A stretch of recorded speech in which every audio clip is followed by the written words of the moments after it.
Good day everyone. Welcome to the new chapter in your 9th standard, that is tissues. Let us try to recall what we learned in the previous chapter, the fundamental unit of life. We learned that every organism is made up of cell. That is what the cell theory said, is it not? Every organism is made up of cell, and cells arise from pre-existing cell. One cell divides to form new cells. They divide again to form further new cells. In that way, our organisms are made, is it not? Now, based upon the number of cells an organism contains, two different categories of organisms are there: unicellular organisms and multicellular organisms. In unicellular organisms, a single cell performs all the function.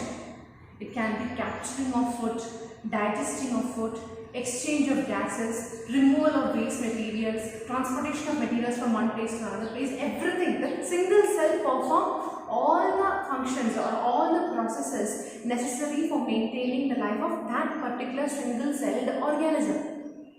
But is that the case in multicellular organisms?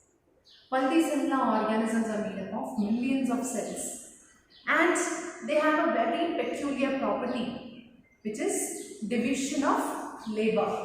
Multicellular organisms show division of labor. Now, what is this division of labor? Can you recall what you understood from the previous chapter? Division of labor means that in the previous chapter itself you understood cells are of different shapes and sizes, is it not? We have nerve cells, we have red blood cells, we have muscle cells, there are nephron cells are there, different cells are there, and all these cells seem to have a particular shape and structure. Now also recall that I told you in the previous chapter, the shape and the size of a particular cell is attributed to the function that it performs. We say in the function performs our function and the highest efficiency performs shape and size cell. Okay. Now tell me children, if you take the example of your own body, when we are talking about multicellular organisms, let us take the example of our own body. Is there only a single red blood cells in our body? On the marker, nerve cell also, is it single? Don't we have any other nerve cell? Is it only one is there? Or muscle cells also, a single muscle cell is there? Is that so? No, right? We have millions of cells. In that millions of cells, some are nerve cells, some are red blood cells, some are muscle cells. Hello. Now these nerve cells come together and in the interconnected fashion they perform the function of sending messages from one place to another place in the body. What about RBCs? The red blood cells come together and perform the function of transportation of materials from one place to another place. The muscle cells combine together in helping the organism to move. Yes, so it means that cells which are similar kind of cells come together. They cluster together and perform a particular function. Alright, that is what happens in multicellular organisms. Many cells are there, and these cells combine together. Similar kind of cells combine together, form a cluster, and they perform a particular function. They perform a particular function. That is division of labor. Now, transportation of red blood cells undu. Our transportation of our particular process is being carried out by the red blood cells. Helping the humans in movement is done by the muscle cells. We have optic cells are there, which help in vision. All type of cells are performing a specialized or a specific function. This is not division of labor. I told you, the same kind of cells group together or cluster together to perform a particular function, and the way, the shape, the size of a cells and the way those similar kind of cells cluster together or arrange themselves will make sure that the function they perform is having the highest efficiency rate.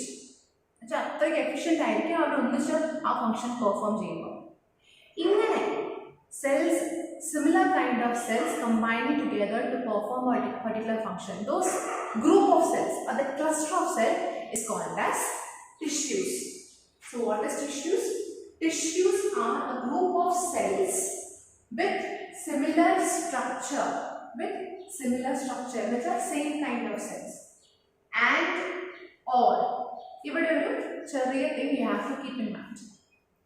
Usually tissues are similar kind of tissue cells combined together, but there are cases wherein different type of cells, that is cells which are different from each other in their shape and size, they combine together, they cluster together and perform a single function.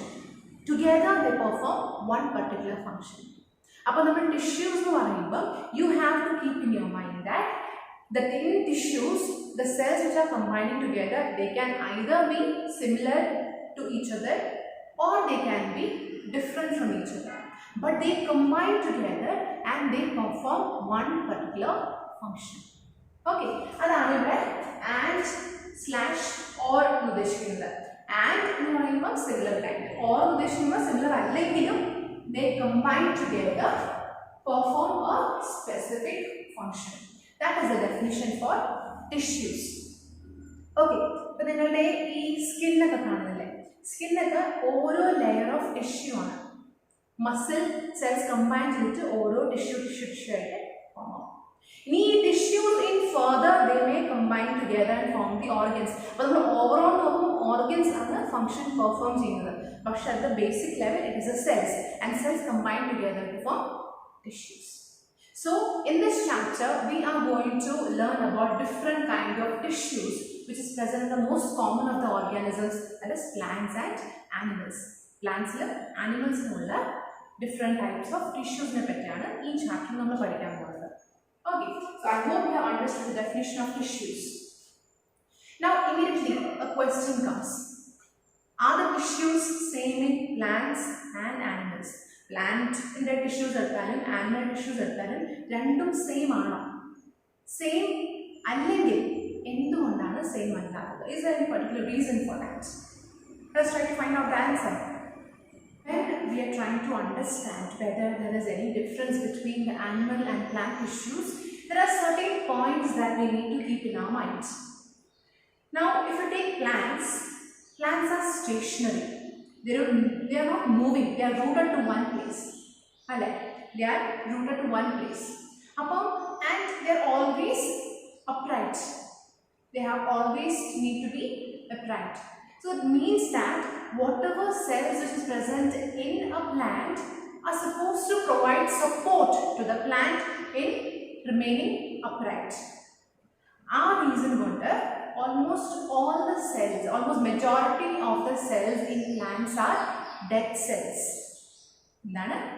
Plants are stationary, they are not moving and they need support for remaining upright.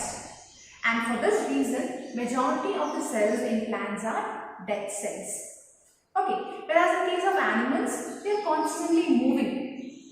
It may be in search of food, it may be in search of shelter, the moment can be in search of mate.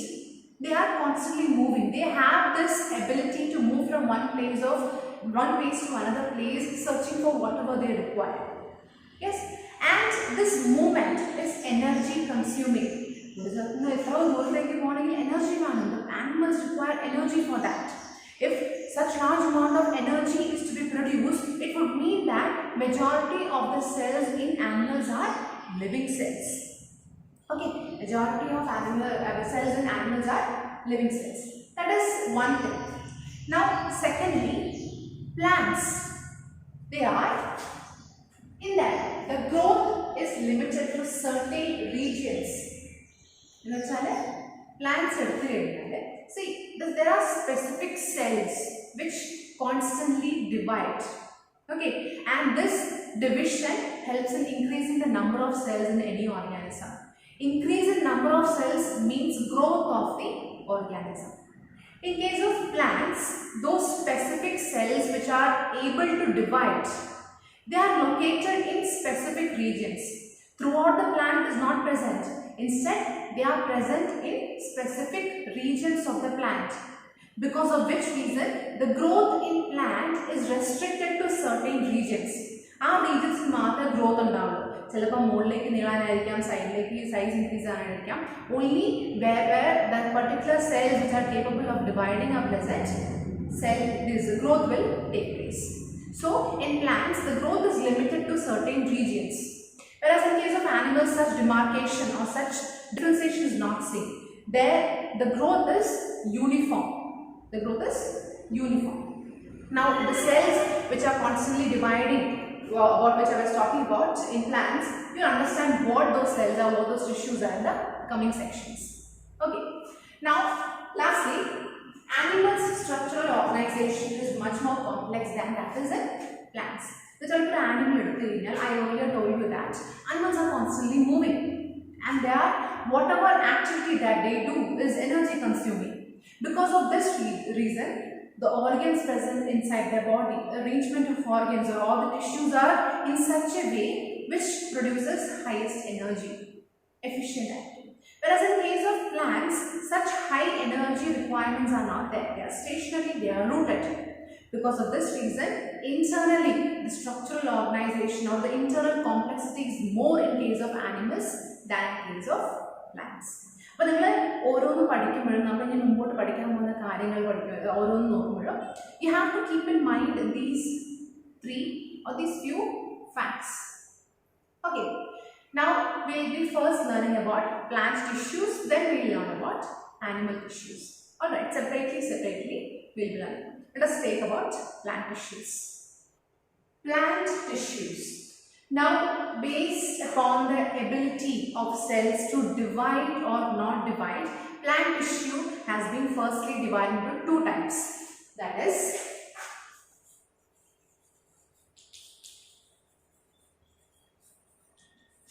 meristematic tissue and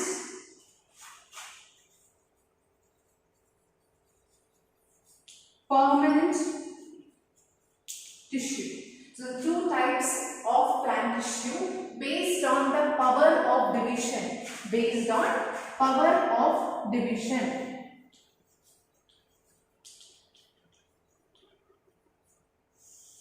Are of two types: meristematic tissues and permanent tissues. Meristematic tissues are those tissues that are made up of cells having the ability to constantly divide. They are constantly dividing. Throughout life, they will keep on dividing. So, these have the ability to divide. That tissue is called as meristematic tissues.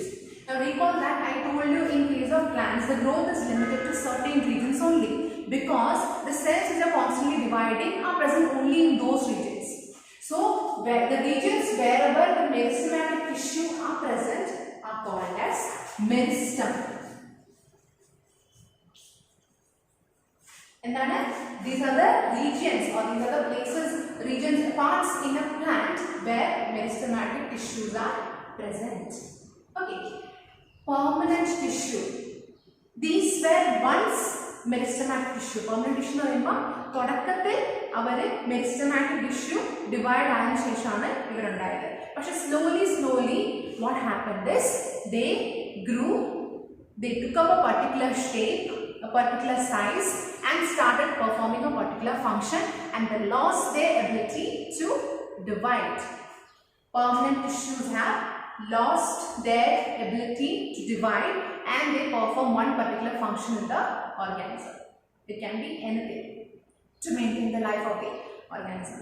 So, permanent tissues have lost the ability to divide. They can no longer divide. Meristematic tissues are the tissues which are constantly dividing, and the places where meristematic tissues are present, those are called as meristem. So, first of all, let's study about meristem and we'll go to permanent tissue later. Now, I told you meristematic tissues are present only in certain regions. Now, based upon the regions where these tissues are present, again meristematic tissues can be of three types. That is, based upon where the meristematic tissues are present, it can be of three types. apical meristematic tissue,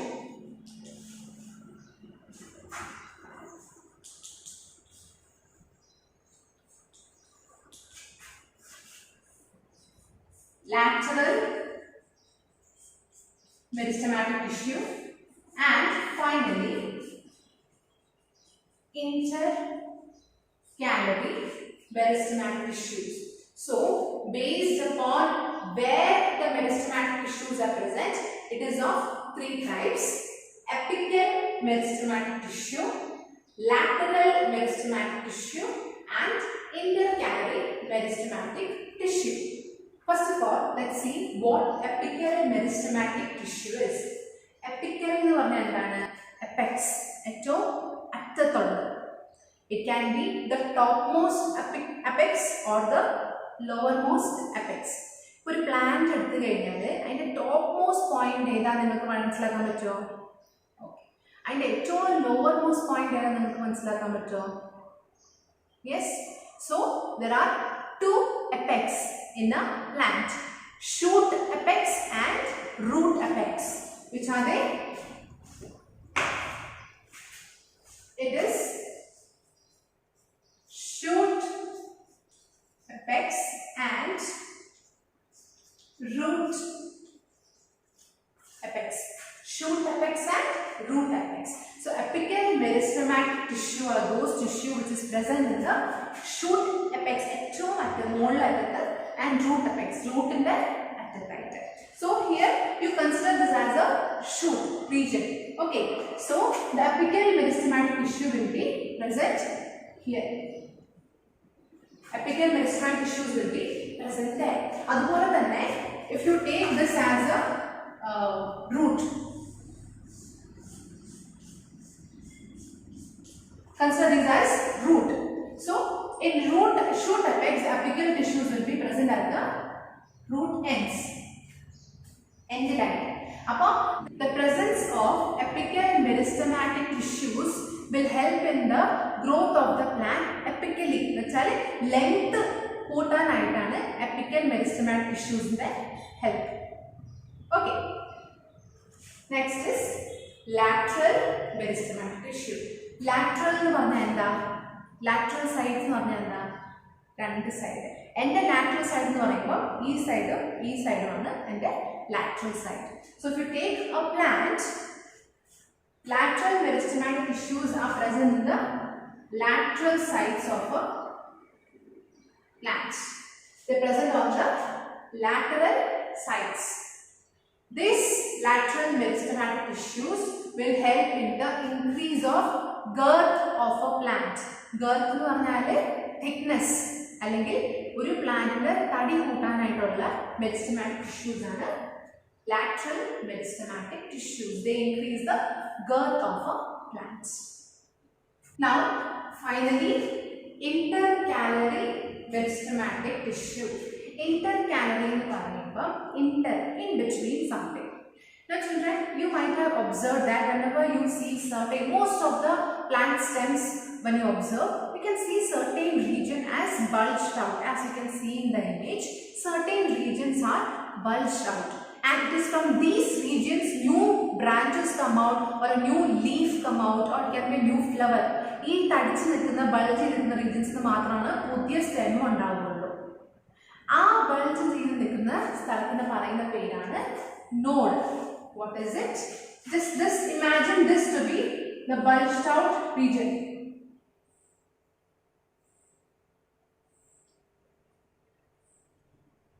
Okay, this is the bulged out region, and these regions, this region is called as a node. It is called as node. This is one node, and this is another node. And the region in between two nodes is called as internode. Okay, so our intercalary meristem is present adjacent to the nodes. It is present adjacent to the nodes. And what is their function? They help in the formation of a new branch or a new leaf. പുതിയ leaf ഉണ്ടാക്കാനായിട്ട്, പുതിയ branch ഉണ്ടാക്കാനായിട്ടൊക്കെയാണ് intercalary meristemന്റെ function. So the three meristematic tissues are apical, lateral and intercalary. Apical meristems are present at the shoot apex and the root apex, helping in increasing the length of the plants. Lateral meristems are present on the lateral sides of the plant, helping in increasing the girth of the plant or increasing the thickness of the plants. Okay, it can also be called as cambium. Okay, increase size കൂട്ടാനായിട്ട്. Lastly, intercalary meristems are present adjacent to the nodes. They help in the formation of a new branch or a new leaf or a new flower. Okay, so these are the three meristematic tissues are constantly dividing and helping in the growth of the plant. അപ്പോൾ നിങ്ങൾക്ക് ഇപ്പോൾ കാണാം ഈ tissues ചില റീജിയൻസിൽ മാത്രമേ ഉള്ളൂ. അപ്പോൾ ആ റീജിയൻസിൽ മാത്രമേ സൈസ് ഇൻക്രീസ് ചെയ്യോ ലെങ്ത് കൂടുകയോ ചെയ്യുന്നുള്ളൂ. ഇതുകൊണ്ടാണ് പറയുന്നത് in plants the growth is limited to certain regions. Okay, I hope you have understood. Learn this diagram also. This diagram is important whenever you are writing about the three meristematic tissues. You have to draw the diagram and then explain. Okay, meet you in the next section, children. Read textbook.